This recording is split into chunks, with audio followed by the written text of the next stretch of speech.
दोस्तों स्वागत है आपका यूपीपीएससी बेस्ट ऑनलाइन कोचिंग के इस यूट्यूब चैनल पर। आज की इस वीडियो में हम लोग वाकाटक वंश के बारे में समझेंगे। इससे पहले की वीडियो में हम लोगों ने गुप्त वंश को कंप्लीट कर रखा है और उसके पीछे मौर्य वंश, नंद वंश या फिर प्राचीन भारत के अन्य प्रमुख बिंदुओं के बारे में समझ रखा है। अगर आपने उन वीडियोस को नहीं देखा है तो आप प्लेलिस्ट में जाकर ज़रूर देखिएगा। यह सीरीज आरओ यूपीपीसीएस, बीपीएससी या फिर यूपी ट्रिपल एस जितनी भी परीक्षाएं सबके लिए समान रूप से उपयोगी है। तो चलिए दोस्तों बढ़ते हैं आज के इस इंटरेस्टिंग सेशन की ओर। इससे पहले कुछ ज़रूरी सूचनाएं। अगर आप टीम के पेड कोर्सेज से जुड़ना चाहते हैं पीसीएस या फिर अन्य एग्जाम के कंप्लीट प्रिपरेशन के लिए, तो आप ये स्क्रीन पर दिख रहे किसी भी नंबर पर कॉल या व्हाट्सएप करके जानकारी प्राप्त कर सकते हैं। ये ज्ञान सर का व्हाट्सएप नंबर है, आप यहाँ से व्हाट्सएप के माध्यम से जानकारी ले सकते हैं। और जिन साथियों ने स्टडी फॉर सिविल सर्विसेज का एप्लीकेशन नहीं इंस्टॉल किए वो जरूर इंस्टॉल करेंगे। चलिए अब बढ़ते हैं आगे अपने क्लास की ओर। देखिए यहाँ पर दिया वाकाटक वंश। अगर वाकाटक वंश की बात करेंगे तो इसमें कुछ बिंदु हैं जो आपको याद रखना चाहिए। इस वंश की का संस्थापक विंध्य शक्ति था, मतलब इसकी स्थापना विंध्य शक्ति के द्वारा किया गया था और विंध्य शक्ति प्रथम। वाकाटक वंश की प्रारंभिक राजधानी कंचनका, जो कि नचना के नाम से भी जाना जाता है, तथा नंदीवर्धन मतलब नागपुर थी, किंतु बाद में पुरिक और प्रवरपुर राजधानी बनी। वाकाटकों की जो राजधानी थी सबसे पहले नचना थी और नंदीवर्धन थी, लेकिन धीरे धीरे इन्होंने अपनी राजधानी को स्थानांतरित किया, पुरिक और प्रवरपुर में किया। भारी संख्या में वाकाटकों के ताम्र सिक्के वर्धा क्षेत्र से प्राप्त होते हैं। रामटेक के मानसर, जो कि वर्तमान में नागपुर है, से भी कुछ ऐसे सिक्के मिले हैं। वाकाटक वंश का उद्भव सर्वप्रथम विंध्य क्षेत्र में हुआ था। वाकाटक वंश विष्णु वृद्ध गोत्र के ब्राह्मण थे, तो ये ब्राह्मण से जुड़ा वंश है, इसे आप जरूर याद रखना। इस वंश के प्रथम शासक विंध्य शक्ति ने कोई राजकीय उपाधि नहीं धारण की। उसे हरिशेड़ के अजंता लेख में वंश केतु एवं द्विज कहा गया। मतलब विंध्य शक्ति ने कोई विशेष उपाधि नहीं धारण की थी, लेकिन जो अजंता लेख है तो अजंता लेख में इसे वंश केतु और द्विज के नाम से संबोधित किया गया। अजंता लेख में विंध्य शक्ति की उपलब्धियों को काव्यात्मक विवरण में प्रदर्शित किया गया। मतलब इसने जो जो उपलब्धियां हासिल की उसका काव्यात्मक संग्रह देखने के लिए मिलता है। विंध्य शक्ति के बाद प्रवर सेन शासक बना। यह विंध्य शक्ति का पुत्र और उत्तराधिकारी है, जिसे सत्ता का वास्तविक संस्थापक और वाकाटकों का गौरव माना जाता है। जो प्रवर सेन है ये काफी प्रतापी शासक था, इसने कुल 60 वर्षों तक शासन किया था। यहाँ पर बताया जा रहा है पुराणों के अनुसार प्रवर सेन ने कुल 60 वर्षों तक शासन किया।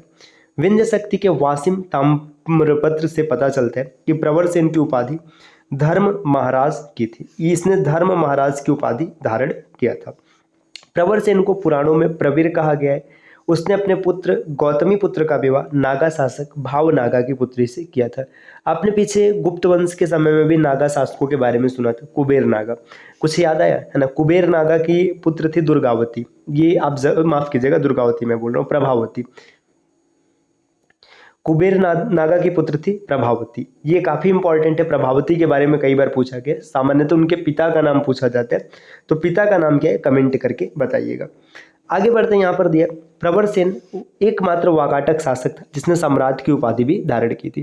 देखिए धर्म महाराज और साथ ही साथ सम्राट की भी उपाधि धारण किया था, जबकि अन्य सभी शासकों ने महाराजा की मामूली सी उपाधि धारण किया था। प्रवर सेन के मृत्यु के बाद उसके 4 पुत्रों में साम्राज्य को विभाजित कर दिया गया और अलग अलग प्रांतों को स्वतंत्र कर दिया गया। मतलब प्रवर सेन की मृत्यु होती है, फिर शासन धीरे धीरे विखंडित हो जाता है और इनका उतना अस्तित्व नहीं बन पाता जितना होना चाहिए था। अब गुप्तोत्तर काल, गुप्तोत्तर मतलब गुप्त के बाद की बात करेंगे तो इसमें पुष्यभूति वंश प्रमुख है। पुष्यभूति वंश को वर्धन वंश के नाम से भी जाना जाता है।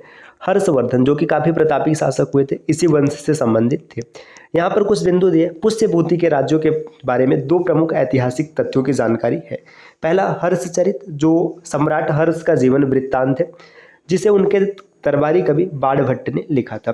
और चीनी तीर्थयात्री वेन सांग का यात्रा वृत्तांत। ये भी प्रश्न पेपर में खूब बनता है कि चीनी यात्री वेन सांग किसके शासन में भारत आया था, तो हर्षवर्धन के काल में आया था।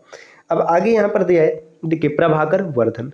पुष्यभूति वंश राजवंश का चौथा शासक प्रभाकर वर्धन था, जिसे वास्तव में पुष्यभूति राजवंश की आधारशिला रखी। ये होता तो चौथा शासक है, लेकिन वास्तविक राजशिला यही रखता है प्रभाकर वर्धन। सर्वप्रथम महाराजाधिराज की उपाधि धारण करने वाला प्रभाकर वर्धन ही था। इससे पहले के शासकों ने की उपाधि महाराज हुआ करती थी। राज्यवर्धन, हर्षवर्धन, कृष्ण एवं राज्यश्री प्रभाकर वर्धन की संतानें थी। राजश्री का विवाह कन्नौज के मौखरी शासक ग्रहवर्मन से हुआ था। तो राजश्री का विवाह किससे हुआ था, यहाँ पर बताया गया राजश्री राज्य इनकी प्रभाकर वर्धन की संतान है। मालवा के शासक देवगुप्त ने राजश्री के पति ग्रहवर्मा की हत्या की करके राजश्री को बंदी बना लिया। राज्यवर्धन ने देवगुप्त की हत्या कर दी, किंतु कुछ दिनों बाद देवगुप्त के मित्र गौड़ शासक शशांक ने धोखा देकर राज्यवर्धन की हत्या कर दी। यहाँ पे देखिए बताया जा रहा है कि मालवा का शासक है देवगुप्त, इसने राजश्री के पति ग्रहवर्मन जिनसे इनका विवाह हुआ है, इनकी हत्या कर दी और राजश्री को बंदी बना लिया। अब क्या होता है कि राज्यवर्धन ने देवगुप्त की हत्या कर दी भाई, क्योंकि अगर आप इसकी बहन को बंदी बनाओगे तो फिर सीधी सी बात है। अब राज्यवर्धन ने देवगुप्त को मार दिया, किंतु कुछ दिनों बाद क्या होता है, देवगुप्त का जो मित्र होता है गौड़ शासक शशांक, मतलब देवगुप्त का मित्र था, इसने धोखा देकर राज्यवर्धन की हत्या कर दी। मतलब बदले पे बदला चल रहा है। प्रभाकर वर्धन की मौत के बाद उसके बड़े बेटे राज्यवर्धन को राजमुकुट मिला, लेकिन उसी गौड़ का मतलब बंगाल और बिहार के शासक शशांक द्वारा विश्वासघात से उसे मार दिया जाता है। प्रभाकर वर्धन के राजवैद्य रसायनज्ञ सुसेन थे, मतलब राजवैद्य रसायन और सुसेन हुआ करते थे। परम सौगात राज्यवर्धन द्वितीय की उपाधि, तो राज्यवर्धन द्वितीय की उपाधि हुआ करती थी परम सौगात। इसके बाद अब यहाँ पर हर्षवर्धन के बारे में बताया जा रहा है। हर्षवर्धन का शासनकाल है 606 ईस्वी से लेकर 647 ईस्वी तक। राज्यवर्धन द्वितीय की मृत्यु के बाद 606 ईस्वी में हर्षवर्धन 16 वर्ष की उम्र में शासक बना। वह उत्तरी भारत का अंतिम हिंदू राजा था, तो ये भी काफी इंपॉर्टेंट है क्योंकि उत्तरी भारत में अंतिम हिंदू राजा है। अतः वह, अब यहाँ पे बताया जा रहा है, वह मूलतः शैव था, लेकिन बौद्ध धर्म का भी काफी हद तक समर्थन करता था और बौद्धों को उदारता के साथ दान देता था। वह हर्ष के नाम से प्रसिद्ध था और उसे उत्तर भारत का भगवान भी कहा जाता था, उत्तर का भगवान ये संज्ञा दिया जाता था। दानशीलता के चलते हर्ष को भारतीय हातिम भी कहा जाता है। तो भारतीय हातिम कौन है, हर्ष, क्योंकि ये काफी दानवीर थे। वेनसोंग ने हर्ष को शिलादित्य के नाम से संबोधित किया। हर्षवर्धन ने उसकी महेश्वर परम भट्टारक की उपाधि धारण किया था। मतलब हर्षवर्धन ने क्या किया कि महेश्वर परम भट्टारक ये सब उपाधियां धारण किया था। हर्षचरित ग्रंथ के रचयिता बाणभट्ट हर्षवर्धन के दरबार में रहते थे। देखिए हर्षचरित ये ग्रंथ किसके द्वारा लिखा गया, बाणभट्ट के द्वारा। बाणभट्ट हर्षवर्धन के दरबार में रहा करते थे। हर्षवर्धन हर 5 साल में प्रयागराज में पवित्र उत्सव मनाते थे और इलाहाबाद में महामोक्ष परिषद का आयोजन करते थे। इस अवसर पर बुद्ध, सूर्य और शिव की मूर्तियों की पूजा की जाती थी।